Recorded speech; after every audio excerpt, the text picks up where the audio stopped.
Um fim de semana marcado por muita violência. Pelo menos 11 ataques criminosos foram registrados na Grande Vitória. O mais grave em Jardim Carapina, na Serra, onde 4 pessoas foram baleadas em um bar. Elas se divertiam em um forró quando foram surpreendidas pelo atirador.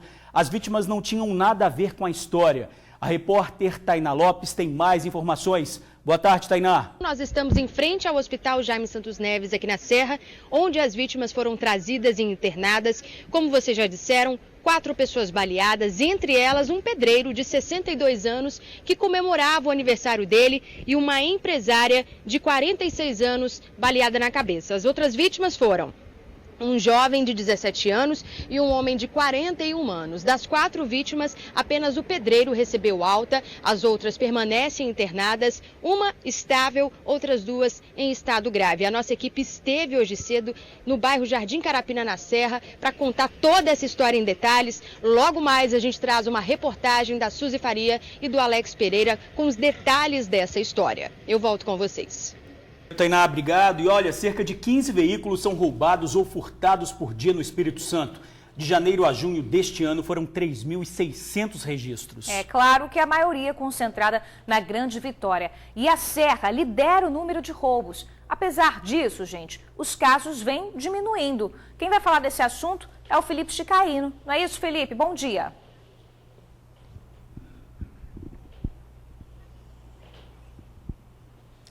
É isso mesmo, Bruna, boa tarde para você, George, boa tarde não, bom dia, Bruna, bom dia, George, bom dia a todos que nos acompanham pelo Tribuna Notícias primeira edição, uma ótima semana a todos, é isso mesmo, a boa notícia é que a redução é de 22% se comparado com o mesmo período do ano passado, ou seja, de janeiro a junho deste ano. E numa escala aí dos municípios onde mais tem treta envolvendo furto e roubo de veículos, primeiro lugar, Serra, depois vem Vila Velha, Cariacica e Vitória. Daqui a pouco eu volto aqui da Delegacia Patrimonial de Vitória para a gente esmiuçar, para a gente poder um pouco contextualizar esses números com o delegado aqui da Delegacia Patrimonial.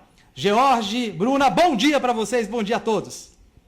Valeu, Felipe, bom dia para você também. E olha só essa história, gente. O homem estava transtornado e dizia que uma padaria fazia pães envenenados, Bruno. Essa história mesmo que eu conferi de perto, Jorge. Ele entrou no estabelecimento com um facão, agrediu uma funcionária e quebrou objetos do local. O desespero foi tanto que uma das clientes chegou a quebrar o braço na tentativa de fugir. Eu estive e conto agora essa história para vocês.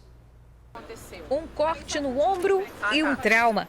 A mulher trabalhava no caixa da padaria quando o homem em surto invadiu o local.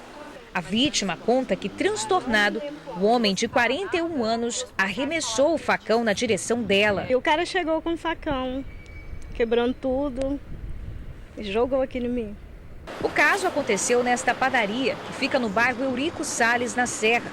Foi por volta das 8h30 da manhã deste domingo.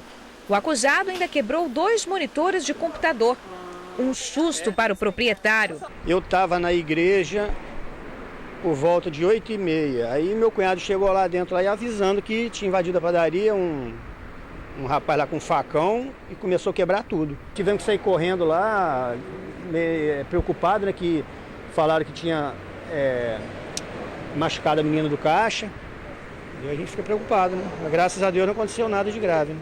Cerca de 10 clientes estavam dentro da padaria no momento em que o homem invadiu o local em surto.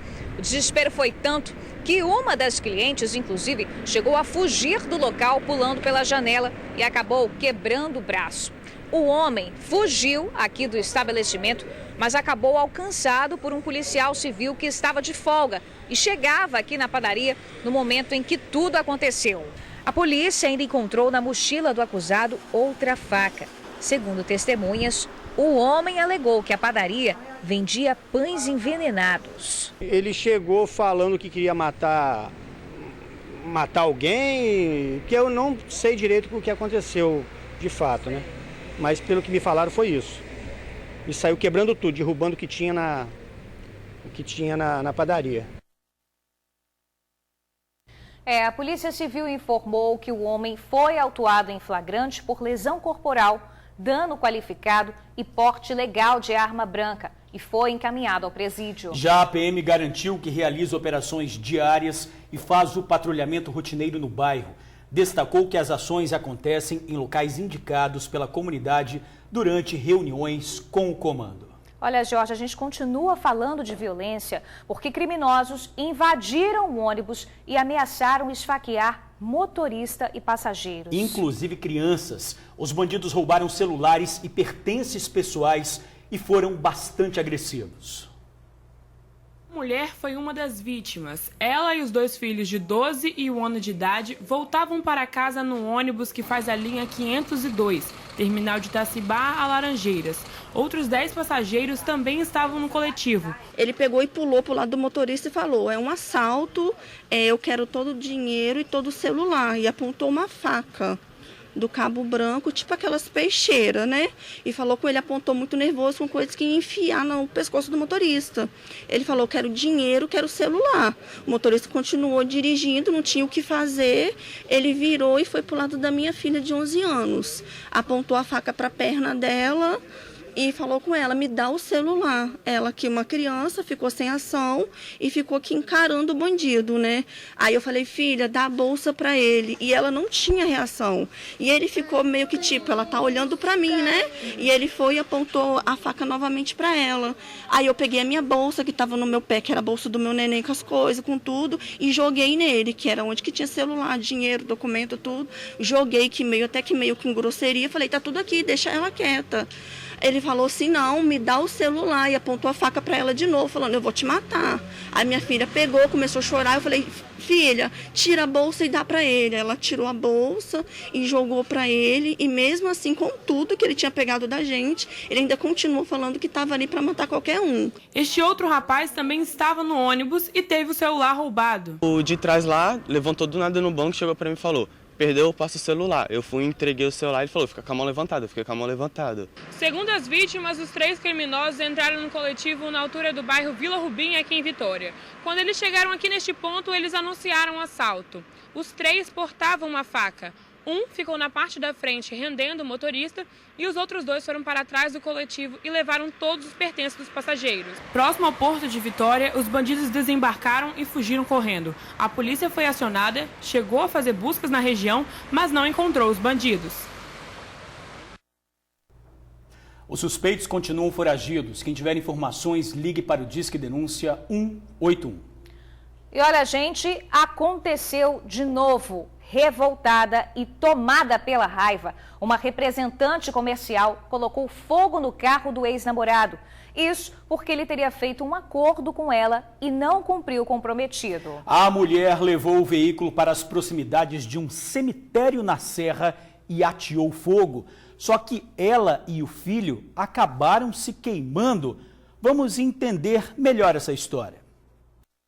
O carro foi incendiado num local isolado, próximo a uma construção abandonada conhecida como Casarão, no bairro Carapina Grande, na Serra. Segundo as investigações, quem colocou fogo no veículo foi uma representante comercial de 39 anos. O carro seria do ex-namorado dela. O crime aconteceu na tarde do último sábado. De acordo com a polícia, a mulher disse que ela e o ex-namorado de 29 anos teriam brigado. O homem teria prometido dar um carro novo para ela, mas acabou voltando atrás e desistiu. Enfurecida com isso, a representante comercial pegou o veículo do ex e seguiu para o bairro Carapina Grande. Ela foi acompanhada do próprio filho. Chegando ao local, usou um galão de álcool para atear fogo no veículo. Só que com o incêndio, o carro explodiu e as chamas acabaram atingindo a mulher. Nisso, o filho dela, que não foi identificado, tentou socorrê-la, mas acabou se queimando também. De acordo com a ocorrência, mãe e filho foram para um hospital por meios próprios. É que havia um outro carro na ação.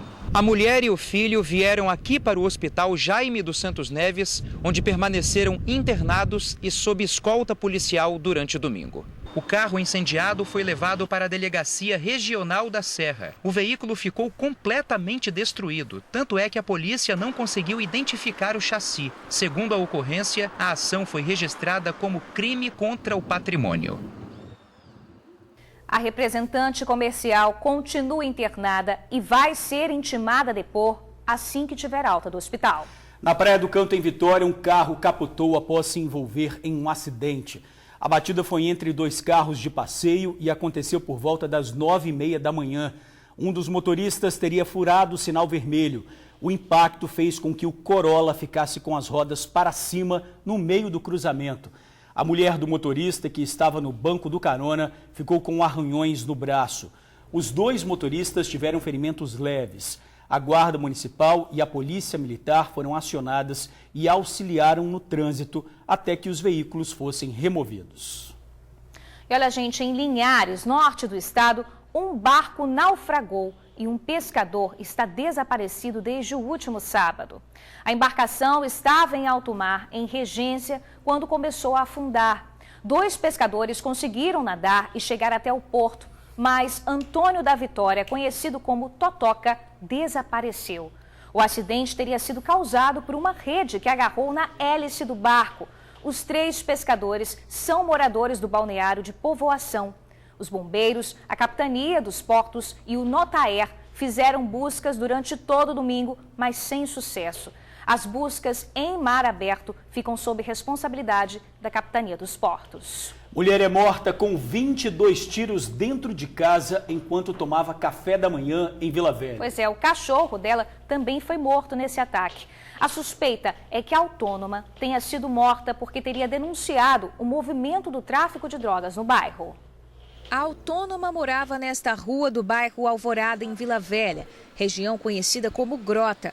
O crime aconteceu na manhã deste domingo. Segundo a polícia, Lúcia Costa Dutra, de 55 anos, tomava café da manhã dentro de casa quando foi assassinada a tiros. A perícia encontrou pelo menos 20 perfurações no corpo da vítima. O cachorro de Lúcia também foi morto. A motivação do crime ainda é investigada pela polícia. Aqui no bairro, os moradores preferem não gravar entrevistas, mas vizinhos de Lúcia contaram que ela era uma boa pessoa e mantinha um bom relacionamento com todos. Existe a suspeita que a autônoma pode ter sido assassinada depois de ter denunciado o movimento do tráfico de drogas aqui do bairro. A família de Lúcia é de Itapemirim, sul do estado, e ela morava sozinha em Vila Velha. De acordo com vizinhos, trabalhava produzindo sabão em casa. O caso ainda está sendo investigado pela Divisão de Homicídios e Proteção à Pessoa. Gente, a Polícia Civil informou que ninguém foi preso ainda e o caso segue sob investigação. Quem tiver alguma informação deve ligar para o Disque Denúncia no 181. A gente volta a falar do fim de semana violento na Serra. 4 pessoas foram vítimas de bala perdida quando participavam de um forró no bairro Jardim Carapina. Entre os baleados, uma empresária atingida na cabeça e um pedreiro que teve a perna quebrada. O alvo do atirador era outra pessoa que conseguiu fugir sem ferimentos. Quem conta essa história pra gente é a Tainá. Tainá, ninguém preso por enquanto? Boa tarde.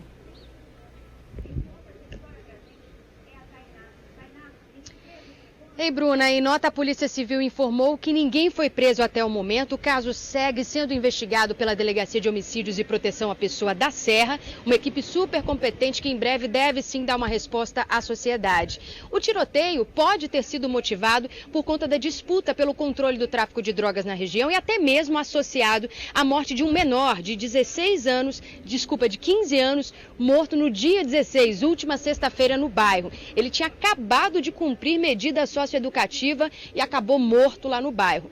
Os detalhes dessa história é que acabou vitimando 4 pessoas, entre elas o pedreiro que comemorava o aniversário de 62 anos e a empresária atingida na cabeça, a gente escuta agora nessa reportagem feita pelo Alex Pereira e a Suzy Faria. Eles que estiveram cedinho no bairro conversaram com vítimas e familiares. Foi quase uma chacina pela quantidade de vítimas baleadas. Todas estavam neste bar, onde acontecia um forró com música ao vivo quando foram atingidas. O crime aconteceu em Jardim Carapina, na Serra, por volta das 10h30 da noite de ontem. De acordo com informações de testemunhas, o atirador corria atrás do alvo por esta rua aqui. O alvo, um pouco mais à frente, conseguiu escapar virando por essa rua. Só não escaparam as pessoas que estavam se divertindo aqui, neste ponto.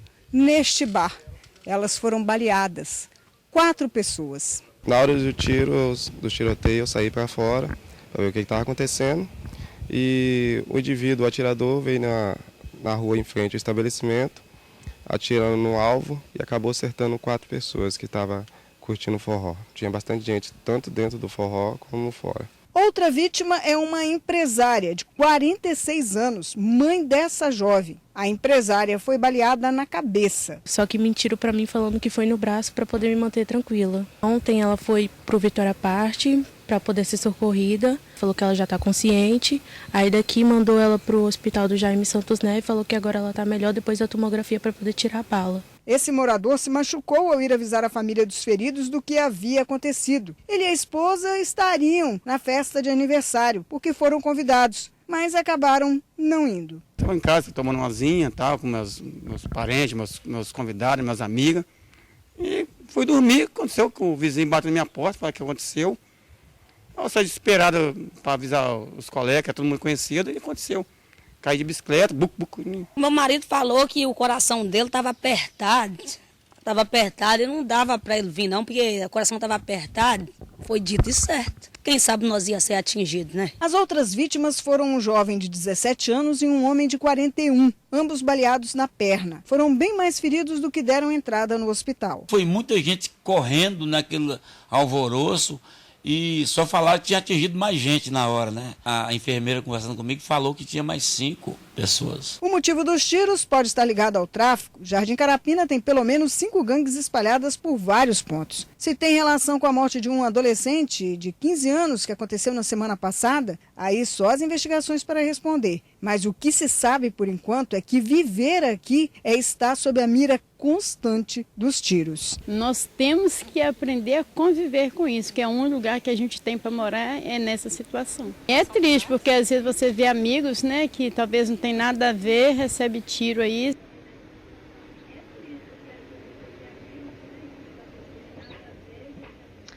Olha só que discurso mais triste, né? A gente tem que aprender a conviver com isso. A gente tem aqui uma lista de crimes que foram destacados desde 2015, ali em Jardim Carapina, crimes de grande repercussão. A gente começa relembrando o caso do policial militar, o PM que foi morto a tiros e a pedradas ali na região. Os autores foram julgados e estão presos. A gente vem para o ano de 2019, há poucos meses atrás, o caso do Uber, né? O motorista de aplicativo que foi deixar um passageiro lá no bairro, acabou baleado também pelo tráfico, pelo pessoal do movimento do tráfico de drogas. E aí vem para sexta-feira a última agora, esse adolescente de 15 anos morto com pelo menos 9 tiros. O caso está sendo investigado. Em relação a esse tiroteio que vitimou 4 pessoas nesse final de semana, o pedreiro já recebeu alta, outras 3 pessoas continuam internadas, a empresária que foi baleada na cabeça, o rapaz de 17 anos e o homem de 41 na perna, estão aqui no Jaime sob observação, 2 em estado grave, 1 em estado estável, e a Delegacia de Homicídios e Proteção à Pessoa da Serra, que investiga o caso, pede a ajuda da população para denunciar. Você que é do bairro, está cansado de ser vítima dessa violência, o sigilo é absoluto, você pode denunciar, o sigilo é absoluto, e isso ajuda o trabalho da Polícia Civil a investigar esse caso e chegar ao autor dessa quase tragédia completa, uma vez que tinha muita gente nesse bar. Eu volto com vocês aí no estúdio. Com certeza, Tainá. Obrigada pelas suas informações, viu? A gente continua o nosso jornal e atenção, gente, para este número impressionante. 15 veículos são roubados ou furtados por dia no Espírito Santo. De janeiro a junho deste ano, foram quase 2.700 registros. E claro, a maioria concentrada na Grande Vitória, e a Serra lidera com o número de roubos. Apesar disso, os casos vêm caindo. Não é isso, Felipe? É com você.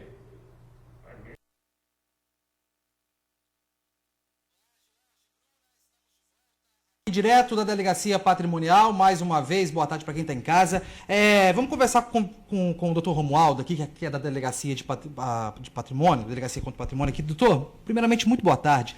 Foram 2.643 ocorrências, né, em 2019, de janeiro a junho deste ano. O ano passado, 3.384 no mesmo período, ou seja, uma redução de 22%.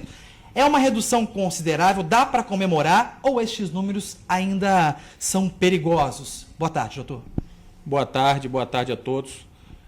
Com certeza é uma redução significativa, de 22%, vendo em percentual, com certeza é significativo, mas não há nada para comemorar, pois o índice ainda é muito alto de incidentes desse tipo. 2.643 são mais de 15 veículos por dia. Então é algo que nós estamos trabalhando para continuarmos essa redução a cada ano após ano até chegar em patamares aceitáveis.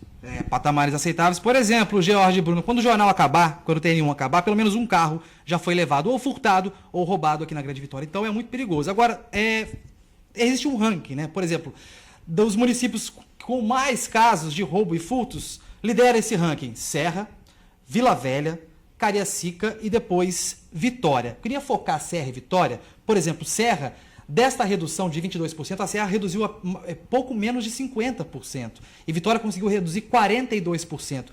Entre o primeiro lugar do ranking e o quarto lugar, por que tanta diferença? A Serra é o lugar que tem a maior área, maior número de habitantes, maior número de veículos circulando, logo ocorrem maiores problemas. É uma consequência natural. Se ela não estivesse em primeiro no ranking, é porque ia ser realmente um caso excepcional a ser estudado. Ela teve uma redução dentro dos parâmetros da Grande Vitória, a redução dela foi de 21%, enquanto a Grande Vitória 22%. Agora, a Vitória realmente ela se destaca com uma redução da ordem de mais de 40%, num índice que já era mais baixo.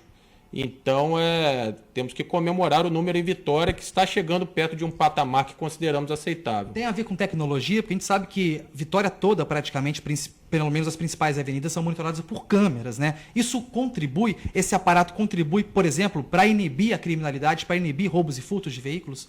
Porque, pelo menos, até para fugir fica complicado, né? Certamente nós temos que depositar grande parte da responsabilidade no advento do cerco eletrônico, que foi um divisor de águas na investigação desse tipo de crime e também de outros, porque serve para várias utilidades.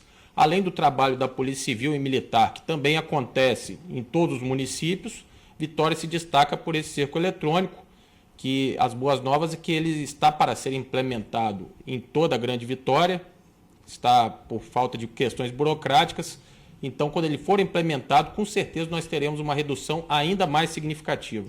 Jorge e Bruno, eu vou pedir licença para vocês para a gente prestar um serviço aqui. Porque se existem roubos e furtos, né, de veículos, é porque às vezes a gente, como condutor, não que nós sejamos culpados, jamais, mas a gente pode ter algumas dicas para poder dificultar a ação dos criminosos, né? O senhor poderia contribuir com a gente em que sentido? O que dá para dizer para quem está em casa para diminuir as chances de ter o veículo roubado ou furtado? Primeiro é bom senso, localizar, quando for estacionar o veículo, locais iluminados, locais de grande fluxo de pessoas, para que ele não seja furtado facilmente, verificar se o carro está trancado, não avisar o tempo que vai ficar fora para um eventual flanelinha, que eles muitas vezes estão relacionados nos crimes. E atenção total, quando pare um semáforo ou quando for sair ou entrar numa garagem, olhe toda a movimentação, evitem falar nos celulares, porque nessas horas os criminosos se aproveitam dessa falta de atenção e cometem os crimes. Agora, para finalizar, George, Bruno, pessoal de casa, se tem aí esses números que, por mais que houve essa redução desses números, ainda são alarmantes, por outro lado, passa de 70% o número de veículos recuperados pela Polícia Civil, sejam eles roubados ou furtados, mais de 70%. Ufa, né, delegado? Pelo menos isso. Exatamente. Isso mostra que, apesar dos índices elevados de crimes desse tipo, o trabalho da polícia tem sido muito bem feito, porque um índice de 70% de veículos recuperados, aproximadamente, é um índice realmente significativo. E nós trabalharemos para manter ou aumentar esse índice, que isso, com certeza, vai impactar no número de incidentes, vai reduzir a criminalidade. Delegado, muito obrigado pelas informações. Boa tarde a todos. George, Bruna, eu volto com vocês aí no estúdio. Felipe, obrigada pelas suas informações. E olha, gente, agora a história de um vigilante que pagou por um crime que nunca cometeu. Foram mais de 3 anos dentro de um presídio. Atrás das grades, em vez de revolta, Wagner escolheu ter paciência e fé. Aos colegas de cela, levava palavras de conforto por meio da religião. E foi assim, pregando o bem, que ele fez com que o verdadeiro suspeito confessasse o crime. Vamos ver na reportagem de Luciano Rosetti e Alex Pereira. A liberdade de ler. A liberdade de andar pelas ruas do bairro em que mora. liberdade de dar um abraço na família. Wagner não sentia essa liberdade há mais de 3 anos. Isso porque ele ficou preso durante todo esse período, e preso de forma injusta ainda.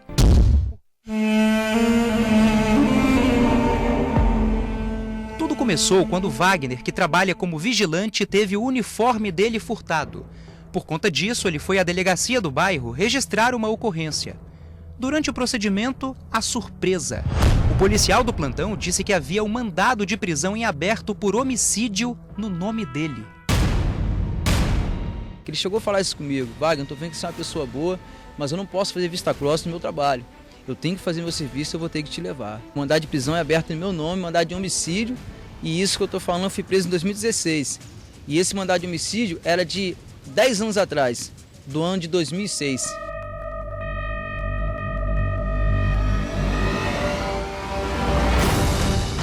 Da delegacia, algemado, direto para o centro de triagem em Viana. Sem ter a chance de explicar, a condenação veio de forma impiedosa, fria e injusta.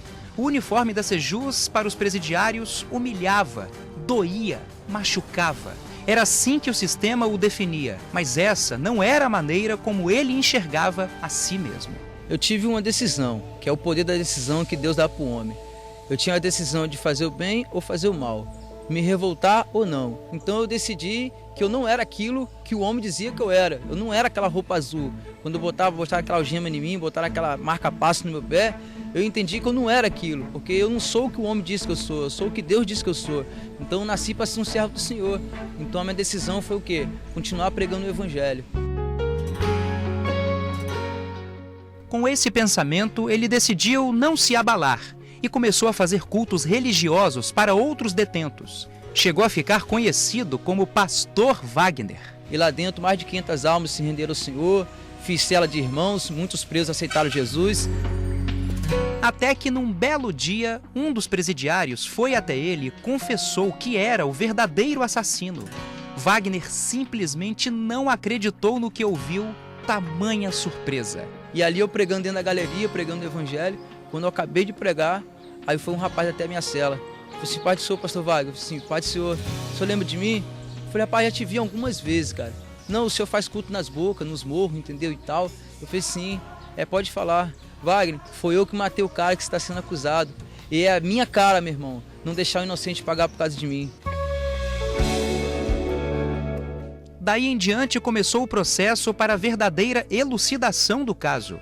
O advogado que assumiu a história afirma que existem várias incoerências durante o processo. Eu percebi um erro judiciário, porque desde o início a pessoa que acusava o Wagner dizia que era uma pessoa forte, escura, no primeiro depoimento. No segundo depoimento, essa pessoa em sede policial disse que ele era parrudinho, não batia absolutamente com nenhuma característica do Wagner. Então ali já iniciou o processo. Finalmente, a verdade foi descoberta e o que parecia impossível se tornou realidade. Wagner ganhou a liberdade no último dia 31 de julho. Ele saiu por esses portões daqui do presídio de Viana às 11 da noite. Se libertou de uma injustiça que durou exatamente 3 anos, 1 mês e 4 dias. A esposa e os 4 filhos não viam a hora desse momento chegar. Agora é tocar o barco, né, com o Senhor, né, fazer a obra que Deus quer que nós façamos, né? Porque às vezes Deus permite algo nas nossas vidas, né? Até mesmo para se chegar mais o Senhor, né? Porque Deus, ele é bom. Wagner não guarda nenhuma mágoa, ressentimento e nem está com a reputação manchada. O mais importante para ele é manter a cabeça erguida e aproveitar cada momento com a família. Valorizar a vida, a família e jamais largar Jesus. Se agarrar ao Senhor, uma vez nascido de novo, morreu para o mundo, tem que ser nova criatura e só vitória.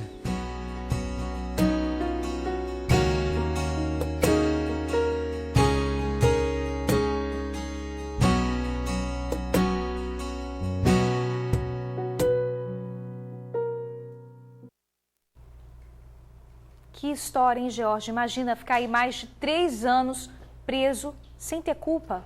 Para começar a semana bem, né? Pode demorar, mas a justiça uma hora chega, né, Bruna? Com certeza. Chega para todo mundo. A Polícia Civil diz que apenas dá cumprimento aos mandados de prisão expedidos pela Justiça. A partir daí, o processo tramita na Justiça e a polícia não tem mais interferência. Nós demandamos o Tribunal de Justiça e, infelizmente, ainda não tivemos retorno. Agora a gente chama a sua atenção para mais um assunto importante. Estamos no mês do incentivo ao aleitamento materno, mas tem maternidade que está com estoque muito baixo, precisando com urgência de doadoras, como a Promatre em Vitória. O leite materno, gente, é o alimento mais importante para a recuperação dos bebês que estão internados. Mas hoje a maternidade só conta com 3 doadoras cadastradas. A geladeira vazia indica que o estoque de leite está em baixa. Na sala de pasteurização, equipamentos parados. Neste hospital em Vitória, apenas 3 mães estão cadastradas como doadoras de leite materno. O número ideal para atender aos bebês da UTI neonatal seria de mais de 10 mães cadastradas por mês. A gente fica muito triste com essa situação porque a gente tem a certeza de que o leite humano ele salva a vida. Se o nosso freezer ele estar vazio, isso significa que vai faltar leite, né? Então, é muito importante que as mães que estão com excesso de leite, elas possam doar esse leite humano, né, para que possa salvar outras vidas e que o nosso estoque possa estar sempre cheio, né, para que nós possamos alimentar essas vidas que tanto precisam desse leite materno. Por conta da baixa no estoque do banco de leite, aqui nessa maternidade as enfermeiras trabalham o convencimento. Primeiro, identificam mães com potencial para se tornar uma doadora. Em seguida, explicam os benefícios. Quanto mais você tira, mais é produzido. O leite materno é o alimento mais importante. Então, você já imaginou que coisa boa eu ter esse leite aqui para fornecer? É o maior complemento, é o maior ato de carinho e amor. A gente faz um trabalho de formiguinha para que cada dia nós possamos pelo menos, né, ter uma doadora aí pra gente. A Sara, além de amamentar Liz, tem leite suficiente para doar. E ela já tem experiência como doadora. Da primeira vez que eu fui mãe, o meu peito, minhas costas chegavam a doer muito. E acabei começando a doar, porque assim foi me ajudando as dores que eu estava sentindo nas costas e ajudando as outras crianças, né? É muito gratificante, porque saber que tem outras mães que não podem alimentar seus filhos e eu podendo amamentar outra criança é muito gratificante. O alimento é a única fonte para bebês em fase de recuperação na UTI neonatal. Só neste mês, 18 precisaram de leite materno. Para doar, é necessário alguns cuidados. A equipe de coleta vai até a mãe interessada em doar e fornece tudo o que ela precisa. Ela precisa tirar o leite com cuidado. Nós disponibilizamos a touca e a máscara, né? E elas precisam colocar esse equipamento para não ter nenhum tipo de sujidade no leite. Para evitar de falar sobre o frasco, nós disponibilizamos esse frasco a partir da primeira coleta. E quando nós estamos na rota, passamos por ela, pela casa dela, nós também conseguimos entregar esse frasco a ela antes que ela comece a coletar. Então, todo o material é disponibilizado para essa mãe ser retirado o leite. Então, atenção, mamães que estão amamentando e querem ser doadoras. É só ligar às terças, quartas e quintas, das 7 horas da manhã até às 4 da tarde. O número do Banco de Leite da Santa Casa é o 3212-7246. A gente vai mudar um pouquinho de assunto agora, porque os moradores de Nova Rosa da Penha, em Cariacica, estão pedindo socorro. Há 6 meses, algumas ruas do bairro estão completamente sem iluminação pública, tudo escuro. Imagina, que perigo andar à noite por lá. Pois é, Bruna, há risco de atropelamento, de assalto e os moradores precisam usar o próprio celular para iluminar o trajeto até chegar em casa. Partiu o bairro com Felipe Chicarino. Escuridão, sombra e trevas. Cenário de um filme de terror ou de suspense? Mas isso aqui não é ficção, é realidade. A realidade do pouco caso.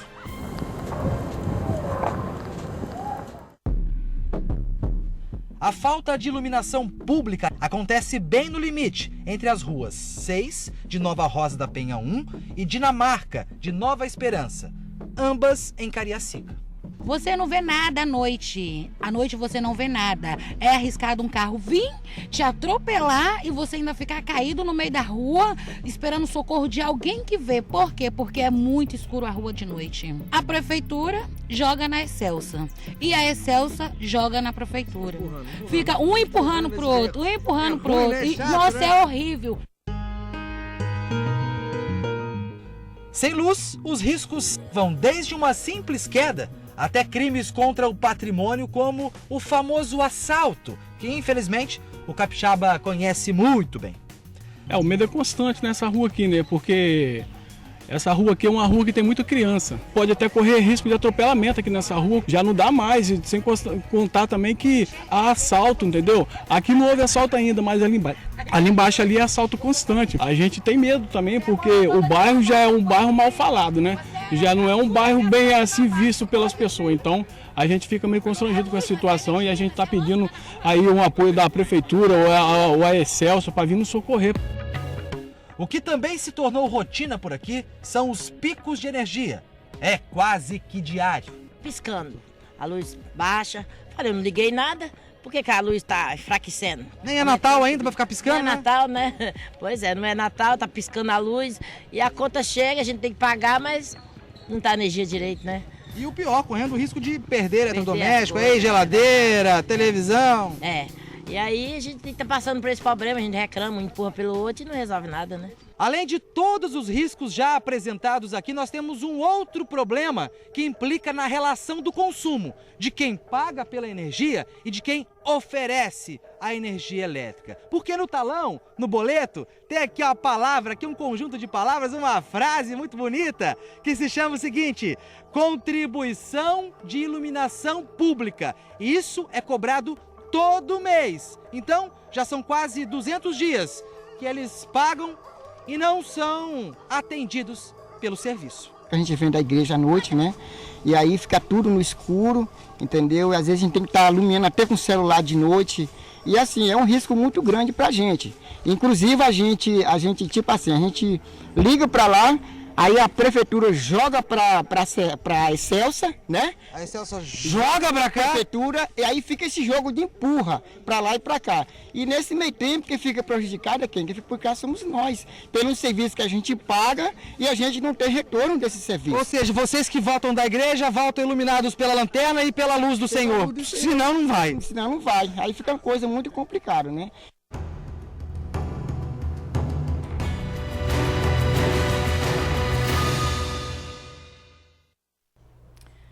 Gente, a EDP disse que o problema acontece por causa de ligações clandestinas, o famoso gato.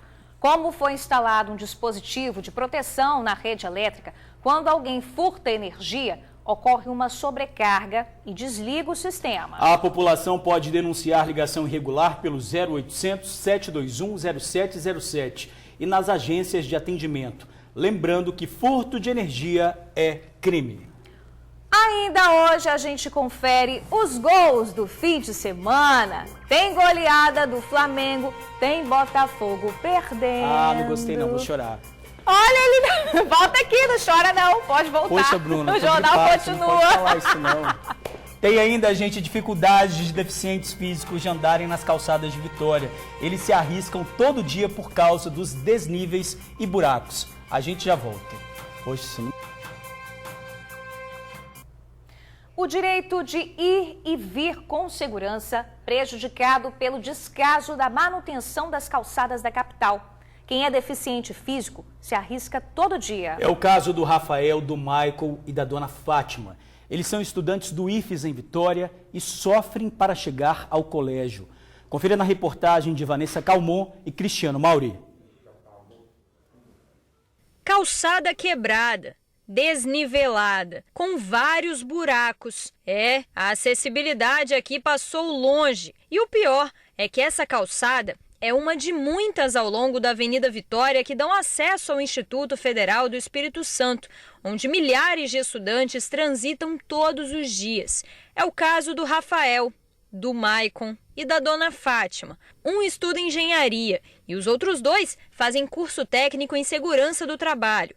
O que os 3 têm em comum, além dos estudos, é a limitação. Quem procurou a nossa reportagem para falar sobre os transtornos que tem vivido todos os dias para chegar aqui no Instituto foi o Rafael. Ele enviou um vídeo contando a triste experiência de passar pelas calçadas até chegar ao IFES. E nós viemos conferir de perto o problema. Fizemos o trajeto que os 3 alunos percorrem todos os dias. E dá só uma olhada na dificuldade. Tem rampas de acesso em que a cadeira motorizada do Rafael agarra. Olha, eu fico frustrado, porque se você estiver sozinho à noite, eu ando muito à noite, entendeu? Sozinho, você tem que esperar alguém. E aí, até quando vai aparecer alguém, né? É tanto, mas tanto buraco e desnível, que o Maicon faz um esforço tremendo com as mãos para andar pelas calçadas. Por isso, estão bem calejadas. Muita dificuldade, as rampas estão horríveis por aqui. As calçadas cheias de buraco. Não é só nas calçadas que mora o perigo, não. Eu vou fazer a experiência agora de atravessar a Avenida Vitória junto com o Rafael e com o Maicon, porque, segundo eles, não dá tempo de chegar do outro lado da pista. Olha só, a gente já está na metade aqui da avenida. Pode atravessar? O Maicon teve uma dificuldade, só faltam 2 segundos e a gente ainda está no meio do caminho. Ó, sinal aberto para os carros, vou ter que pedir para todo mundo parar aqui para a gente conseguir atravessar. E foi em uma dessas travessias, saindo do IFES, que o Maicon quase caiu com a cadeira e a mochila foi parar no meio da rua. Tem um ressalto ali no semáforo, aí na hora que eu fui passar, a bolsa caiu, o sinal abriu, eu tentei pegar a bolsa, aí veio um homem correndo e me ajudou. A dona Fátima é deficiente visual e para ela também não é nada fácil caminhar por aqui. Tem lugares que tem as rampas altas, outras baixas e principalmente nos sinais. Se tiver alguém, aí eu posso atravessar, porque ele fecha muito rápido. Direito de ir e vir. Às vezes, na nossa realidade, uma simples calçada quebrada passa despercebida. Levantamos um pé, o outro e pronto, passou. Mas basta olharmos para o lado e veremos que não é todo mundo que tem essa facilidade. E o que é simples para mim é muito difícil para quem tem algum tipo de deficiência. Por isso, a importância de chamar a atenção para um problema tão rotineiro e preocupante. Olha, é simples, é consertar a inclinação delas, não deixar desnível entre o asfalto e a calçada. É simples, é um problema simples, entendeu? É jogar um pouquinho de massa ali e nivelar ela, deixar sem atrito, sem desnível. Olha, gente, a prefeitura disse que uma equipe foi ao local e os semáforos voltaram a funcionar. Em relação às calçadas, disse que faz o monitoramento e ajuda na elaboração de projetos por meio do núcleo Calçada Cidadã.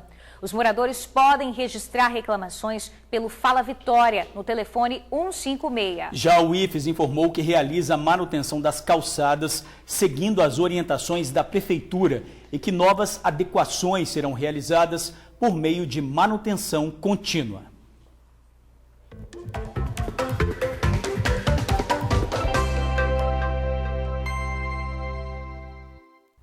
A semana começa com emprego aqui no TN. Vamos conferir as vagas. São oportunidades para açougueiro, auxiliar de cozinha, copeiro, enfermeiro, garçom, marceneiro, motorista carreteiro, pintor, recepcionista, soldador e vendedor. Quem tiver interesse nessas vagas é só procurar a agência do Cine do seu município. Você acompanhou há pouco o caso do homem que ficou preso por engano durante 3 anos aqui no estado. O Tribunal de Justiça enviou agora há pouco uma nota sobre o caso. Disse que Wagner chegou a ser levado a júri popular e que os jurados não reconheceram a participação dele no crime. Por isso, ele foi inocentado e ganhou a liberdade. Hoje é segunda-feira, 19 de agosto. Vamos conferir o que é destaque no jornal A Tribuna. Polícia vai cercar bairros com blitz 24 horas contra o crime. Na foto principal, Flu dá vexame e entra na zona do rebaixamento. Moradora de Vila Velha e seu cachorro são mortos a tiros. Comércio se prepara para a maior liquidação do país. Vendedora põe fogo e destrói carro do ex-namorado. E ainda destaque no Jornal A Tribuna desta segunda-feira. No AT2, brincadeira mortal com Chuck.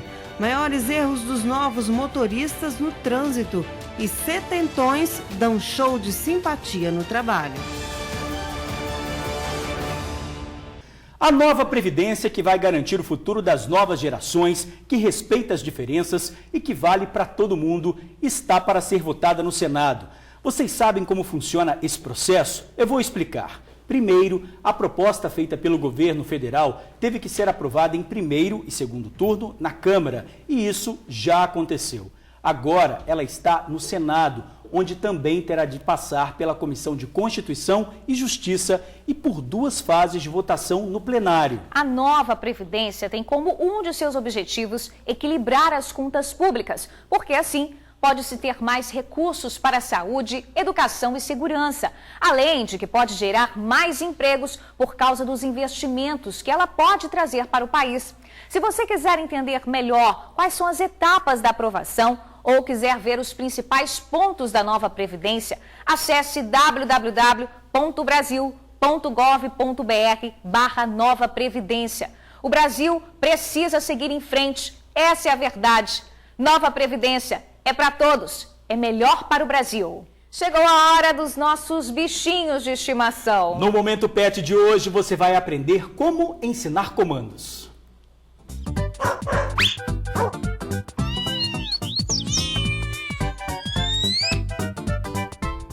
Sobe. Deita. Sapatinha, Gretinha. Muito bem, Gretinha. É muito fofo, né, ver esses comandos? A gente acha que tudo isso tá ligado à fofura mesmo. Mas aprender comandos e ensinar comandos aos cães vai muito além da fofurice. É educando os animais que você dá a eles qualidade de vida. Por isso, no Momento Pet de hoje, a gente vai compreender melhor o que significa e como ensinar comandos aos nossos pets. Pula! A gente ensinar comandos aos nossos cães é uma forma de preparar eles para estar dentro da sociedade com a gente, é inserir eles dentro da nossa família. O comando também é uma oportunidade da gente trabalhar algumas questões de comportamento. Digamos que o seu cachorro esteja revirando lixo. Ao invés de você ir lá e falar, fulaninho, não faz isso, não, você pode falar, fulaninho, vem cá, senta, dá a pata. Você não precisa punir ele pelo que ele está fazendo, você redireciona e você então recompensa. Senta, pata. Agora eu vou ensinar para vocês 3 comandos básicos para a gente trabalhar essa questão de comportamento. Para a gente ensinar esse comando, a gente vai precisar de petisco ou a própria ração que o cachorro come. E aí a gente vai falar o nome do cachorro e recompensar, aleatoriamente. Cora. Cora. Conforme você vai evoluindo, você pode aumentar a distância e chamar o cachorro de distância. Cora. Muito bem. Agora a gente vai ensinar o fica. No primeiro momento você não fala nada, você apenas gesticula e recompensa. Agora que ficou claro que ela entendeu o que a gente quer que ela faça, aí você ensina o comando verbal. Então é Greta, fica. Muito bem, Gretinha. Agora a gente vai trabalhar o terceiro e último, que é o toca, né? A gente vai colocar o petisco no meio dos dedos e vai oferecer a mão. Muito bem. E aí você recompensa. O ideal é que você sempre espere o cachorro literalmente tocar o focinho na sua mão para você recompensar. Muito bem.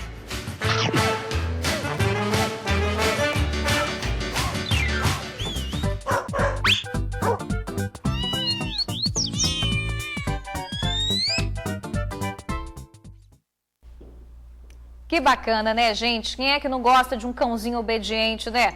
Segunda que vem tem mais dicas do Momento Pet. E agora os gols da rodada do fim de semana. Eu vou ficar quietinho, hein, Bruna? É melhor ficar quietinho mesmo. Ó, Fogão decepcionou, Corinthians deu show, quem deu show também foi o meu Mengão. Mas aí nem conta que é contra o Vasco, né, gente? A gente já esperava que ia ser. O que ela falou. Brincadeira, vou conferir, roda aí. Fluminense dá vexame em casa ao perder para o vice-lanterna CSA por 1-0 e cai para a zona de rebaixamento. O gol foi do argentino Jonathan Gomes aos 33 do segundo tempo.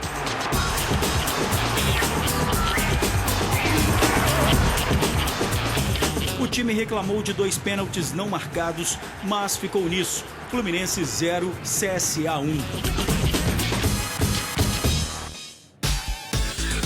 Cruzeiro e Santos. O camisa 9 voltou a balançar as redes depois de 4 meses. Aos 43 minutos, tocando na saída do goleiro.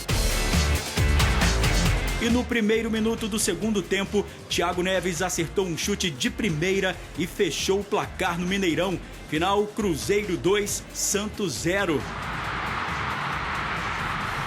Botafogo e Corinthians. A poucos minutos do fim da etapa inicial, Gilson levou um baile de Pedrinho, não evitou o cruzamento para Bozelli marcar, sem chance para Gatito. Aos 9 do segundo tempo, Pedrinho foi lançado, bateu para a defesa parcial de Gatito, mas na sobra, Everaldo teve muita categoria para tirar do paraguaio e fechar o placar. Final, Corinthians 2, Botafogo 0.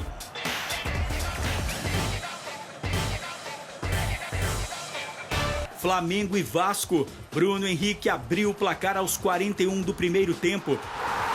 O Fla seguiu acelerado no segundo tempo e ampliou aos 5. Bruno Henrique tabelou com Cuejar e Gabigol empurrou para as redes. Na súmula, o gol foi registrado para o camisa 9. Com o auxílio do VAR, o Vasco teve um pênalti. Pikachu bateu e Diego Alves defendeu. Na cobrança de escanteio, Castan diminuiu. 3 minutos depois, Gerson cruzou, Bruno Henrique cabeceou, Fernando Miguel deu rebote que Gabigol não desperdiçou. Novamente com o VAR, o Vasco teve outro pênalti. Bruno César bateu e Diego Alves pegou de novo.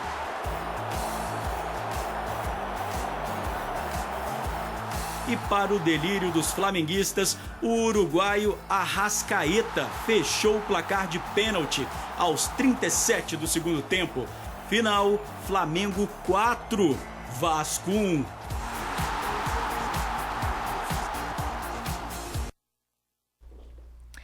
Gente, o técnico do Fluminense, Fernando Diniz, foi demitido hoje cedo. Parabéns, Bruna.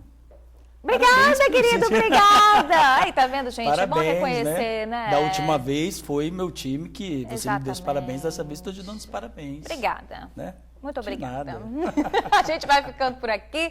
Obrigada pelo carinho. Boa semana pra gente. Até amanhã. Obrigado por assistir ao jornal, pela companhia de sempre. Agora você fica com a Isabela Vidal no Ronda Geral, que rima sempre. Vai lá, Isabela. Até amanhã, gente.